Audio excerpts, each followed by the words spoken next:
Boa tarde, pessoal. É o seguinte, eu quero fazer aqui uma mensagem sobre as três funções da lei. Vocês sabiam que a lei tem três funções? Quais são elas?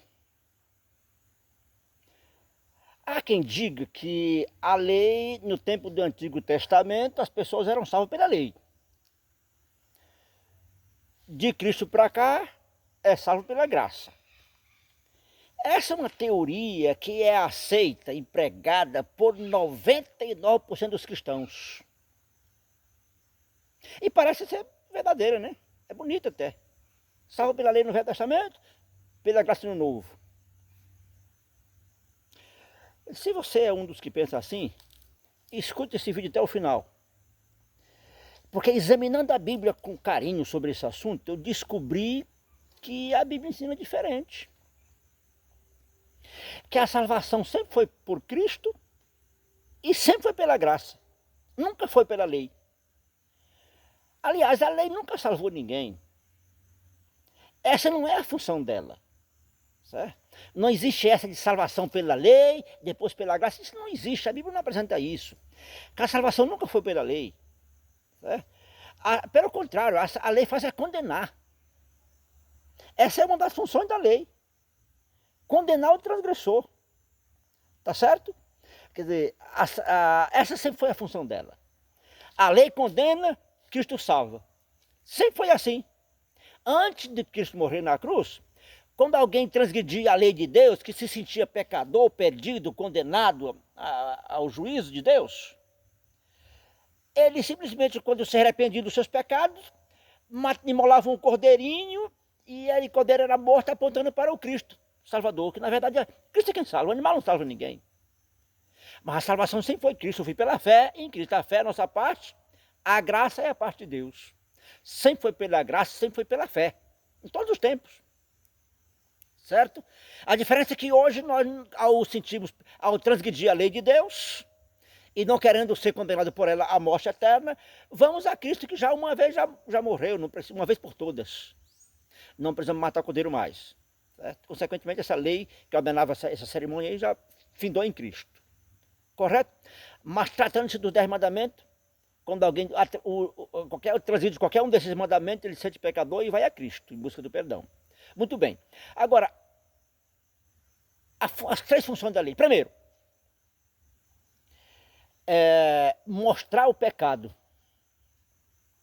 No livro de Romanos, capítulo 3, verso 20, diz que a lei não salva, não justifica, mas por ela vem o conhecimento do pecado. Vem o pleno conhecimento do pecado. Romanos 3, 20. E no capítulo 7, verso 7, também de Romanos, é nos dito que se a lei não dissesse não cobiças, eu nunca ia saber que era pecado cobiçar. Quer dizer, a lei mostra a verdadeira condição do ser humano pecador. Certo? E eu tenho um exemplo muito prático disso aí, da minha própria família. Meu pai já era crente de uma religião, minha mãe era católica, e havia atrito entre os dois sobre a religião. No entanto, minha mãe não conhecia a Bíblia. E um dia meu irmão teve uma brilhante ideia de comprar uma Bíblia, Bíblia católica grande, bonita, ilustrada, e deu de presente à minha mãe. Ela pegando essa Bíblia, lendo, e aí meu irmão disse, olha, leia essa Bíblia e quando você achar meu pai em alguma falha, você pode corrigi-lo. Mas por enquanto você não conhece nada. Bem, a ideia é maravilhosa, ela ficou feliz da vida. Começou a ler a Bíblia. Em pouco tempo ela encontrou uns 10 mandamentos da lei de Deus. Encontrou com a lei. Aquela lei que Deus escreveu em tábuas de pedra, os 10 mandamentos. E ela começou a ler logo o primeiro mandamento, o segundo diz assim, não farás para ti imagem de escultura, nem figura do que há no céu, na terra e nas águas, em canto nenhum. Certo? Então, o segundo mandamento proíbe a fabricação e a adoração de imagem de escultura. Minha mãe não estava em transgressão, mas não sabia. Essa casa era cheia de imagem de santo nas paredes. E ela, ao se deparar com a lei, ela encontrou e viu que era proibido por Deus. Estava um mandamento lá de Deus, o segundo mandamento da lei de Deus. E a lei mostrou para ela a sua verdadeira condição. Lendo mais um pouco, chegou no quarto mandamento, ela encontrou, lembra-te de santificar o dia de sábado. Trabalho durante 6 dias, mas o sábado é o 7º dia do Senhor. Ela olhou, passou assim, mas não é possível. Tanto eu quanto meu marido também está errado. Porque eu transgrido esse 2º mandamento e ele transgrediu o 4º, também não guarda o sábado. Quer dizer, ela chamou meu pai e disse, olha, vê a tua Bíblia aí também, comparar. Aí ele comparou, estava igual.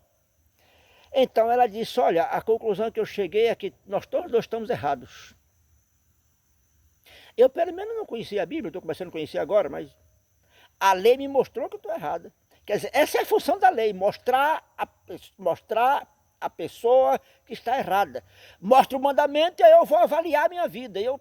Eu leio os 10 mandamentos e vejo onde estou falhando. Então eu vendo, eu estou falando, eu sinto minha verdadeira condição, e aí eu procuro o Cristo que pode resolver o problema, certo? Daqueles que se arrependem. Muito bem, essa é a primeira função da lei, é mostrar o pecado, mostrar a verdadeira condição do cidadão, certo? Ao você ler os 10 mandamentos, se você estiver roubando, ela vai dizer não furtarás. Se você for um assassino, vai dizer não matarás. Se você estiver cobiçando, vai dizer não cobiçarás. Se estiver trabalhando no sábado, vai dizer não trabalhe no sábado. Se estiver desonrando seu pai, sua mãe, ele diz não honra teu pai e tua mãe. Enfim, são 10 mandamentos. E você pode fazer uma avaliação se a sua vida está ou não de acordo com ela. Se não tiver, se estiver transgredindo qualquer um dos mandamentos, ela mostra a sua condição. Correto? A segunda função da lei é conduzir a pessoa a Cristo. Na linguagem de Paulo, livro de Gálatas 3, ela diz o seguinte, a lei serve de aio para nos conduzir a Cristo. Você sabe o que é aio? Aio é um condutor, algo que conduz, é um guia. Os guias de cegos são chamados de aio. Um condutor que dirige, que conduz. Então a lei conduz a pessoa a Cristo. Alguém pode perguntar, mas de que maneira? Você sabe? De que maneira é que a lei conduz um pecador a Cristo? É o seguinte, aconteceu com meu pai e com minha mãe. Ao você conhecer os 10 mandamentos, você veja onde está falhando, e agora, quem pode me ajudar? Aí vem o papel da graça de Cristo, que se apresenta, vinde a mim todos que estáis cansados, que eu vos aliviarei. O Evangelho é um convite, é uma oferta de perdão, de salvação para os transgressores. Agora, Cristo estabeleceu uma regra, né? O transgressor tem que se arrepender, tem que se render a Cristo, confessar seu pecado a Cristo. Se ele era um transgressor, agora vai a Cristo arrependido, confessa o pecado a ele, ele perdoa. Foi para isso que ele morreu na cruz. Isso é que é a graça de Deus. Perdoa até o maior transgressor. Não importa quanto ele já tenha matado, pode ser um delinquente, assassino, criminoso, ladrão, estuprador, enfim. Ele pode adquirir o perdão mediante o arrependimento e a Cristo. Agora, esse é o papel da lei. Mostra o pecado, porém a lei não pode salvar o ser humano, Cristo pode. Ela conduz a Cristo. Assim como, vamos fazer aqui uma comparação? Suponhamos que eu esteja com um sujo no meu rosto, sujo de carvão aqui do meu lado. Não estou percebendo, não estou vendo nada. Os outros veem, mas eu não vejo. E de repente alguém me dá um espelho. Eu olho no meu espelho e o espelho me mostra que eu estou com o rosto sujo. Me mostra o sujo do meu rosto. O espelho. Agora eu pergunto para você, fala sério. Um espelho pode limpar o meu rosto? Pode? Claro que não, né? De igual modo, também a lei mostra a nossa verdadeira condição, porém a lei não pode nos salvar, não pode nos limpar. Mas ela mostrando a minha verdadeira condição de pecador, eu sinto que sou um pecador, que estou transgredindo o mandamento de Deus, eu posso ir a quem pode resolver o problema. Assim como o espelho mostra o sujo, não pode limpar, mas me faz sentir necessidade de água que pode lavar, de igual modo a lei me mostra a minha verdadeira condição de pecador, de transgressor, porém ela não pode me limpar, não pode me salvar, não pode me perdoar, mas me faz sentir necessidade de buscar alguém que pode, que é Jesus Cristo. Correto? Ele pode ir a Cristo e ele pode me perdoar. Vai a Cristo. Essa é a função, a segunda função da lei. Mostrar, conduzir o pecador a Cristo. certo? E se a pessoa for a Cristo, ele perdoa. Se não for a Cristo, ele vai ser condenado no juízo final. Então a salvação é isso, é uma oferta para os transgressores. Ainda dá tempo, né? Se você é um transgressor, por favor, não espere de chegar o dia de juízo, não. Vá a Cristo, se arrependa hoje, vá a Jesus Cristo hoje, que Ele pode e quer te salvar. Foi para isso que Ele morreu na cruz. A graça paga todo o mal passado. Certo? Então é para isso que Ele morreu na cruz. Muito bem.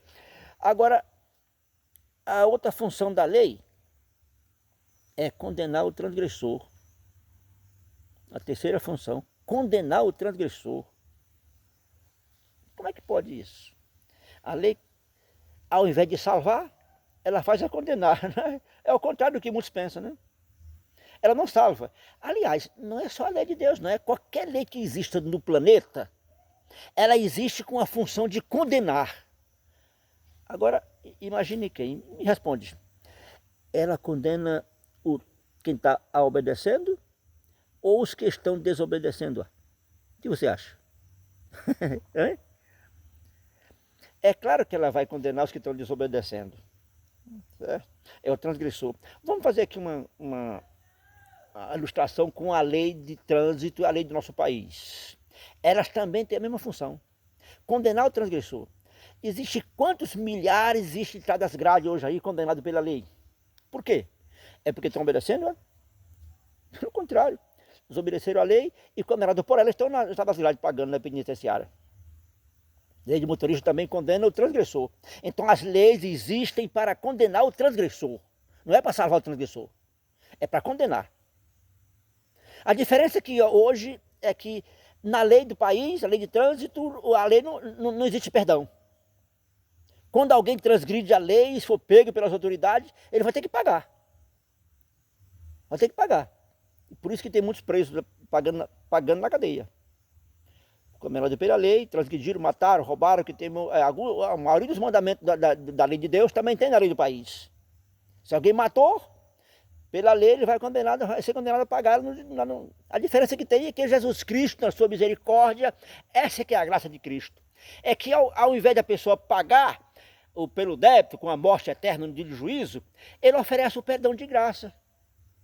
Oferece a salvação de graça. É um assassino, é um ladrão, é um estuprador, enfim. Mas vai a Jesus Cristo. Ela condena, mas Cristo salva. Mas Cristo salva mediante o arrependimento e a confissão dos pecados a Ele.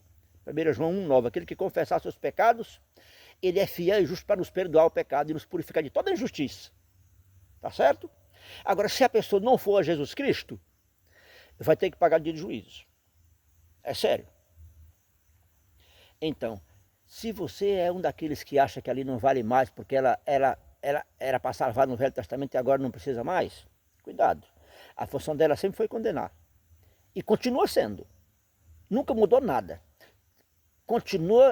Matar continua sendo pecado, roubar continua sendo pecado, adulterar continua sendo pecado, cobiçar continua sendo pecado, levar falso testemunho também continua sendo pecado, trabalhar no sábado continua sendo pecado. Então são 10 mandamentos. E qualquer um desses mandamentos que você transgredir, você está sujeito à morte eterna, sujeito à condenação pela própria lei, ao juízo e à morte eterna. Agora ainda está tempo ainda. Cristo te ama se você é um transgressor da lei de Deus. Se arrepende da sua transgressão. Vá a Jesus Cristo, Ele te ama. Ele quer te perdoar. E acima de tudo, Ele quer te dar e dar a mim também a capacidade de obedecer. Ele nem só perdoa o nosso mal passado, mas faz do ser humano uma nova criatura. Dando-nos o poder do Espírito Santo para viver uma vida à altura dos seus princípios, aos seus mandamentos.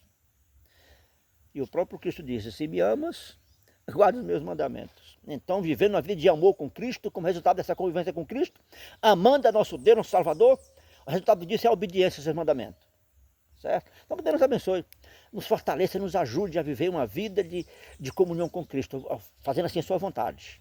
Aqueles que dizem que estão em Cristo e não guardam esses mandamentos, São João capítulo 1 João 2, verso 4 diz, estão redondamente enganados, porque aquele que diz que conhece e não guarda os seus mandamentos é mentiroso, e nele não está a verdade. E finalmente Cristo vem buscar o seu povo. E no livro de Apocalipse, capítulo 14, versículo 12, diz que ele vem buscar um povo santo. É lá chamado de santo. aquele povo que guarda os mandamentos de Deus e mantém a fé em Jesus Cristo. Se mantém a comunhão com Cristo e vive uma vida de obediência aos mandamentos do Pai. Vamos orar? Nosso grandioso Deus, nosso Pai querido, obrigado pelo teu grande amor, Senhor. Obrigado pelo teu perdão, pela tua graça. De modo especial, te pedindo uma bênção sobre todos aqueles que estão ouvindo esse vídeo. Se porventura há alguém que está transgredindo algum dos teus mandamentos, que nessa hora o Senhor toque no seu coração, para que se arrependa e vá a Jesus Cristo antes que seja tarde demais. Pois sabendo que Deus é amor e quer nos perdoar e quer nos habilitar a viver uma vida de obediência a seus preceitos, a seus mandamentos, nos preparar para a eternidade. Em nome de Jesus te pedimos, amém.